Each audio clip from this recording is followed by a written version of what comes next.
Ito, tanggap tayong report muli sa probinsya ko sa Praman, mga kapulisan ng San Manuel, Tarlac. Nagbigay pugay sa mga bayani ng bansa ngayong National Heroes Day. Narito ang balita ni Jude Briones.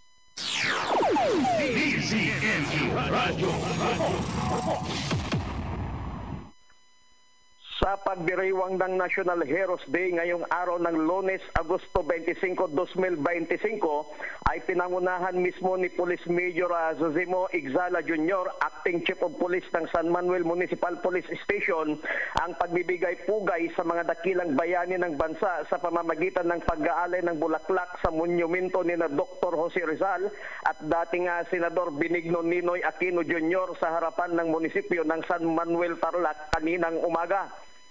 Sa simpleng programa na isinagawa ng San Manuel Municipal Police Station sa pagdiriwang ng National Heroes Day, ay taos-puso nilang kinikilala ang mga dakilang bayani ng bansa na nagpakita ng kanilang katapangan, sakripisyo at nag-alay ng kanilang mga buhay para sa bansang Pilipinas.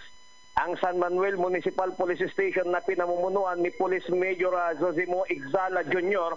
ay buong puso at patuloy na sumusuporta sa mga makabagong bayani na patuloy na nagbibigay at nagsisilbing haligi at inspirasyon sa ating bansa.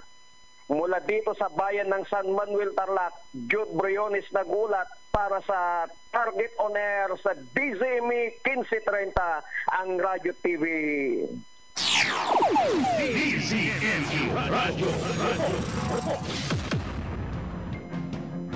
Maraming salamat kay Jude Briones.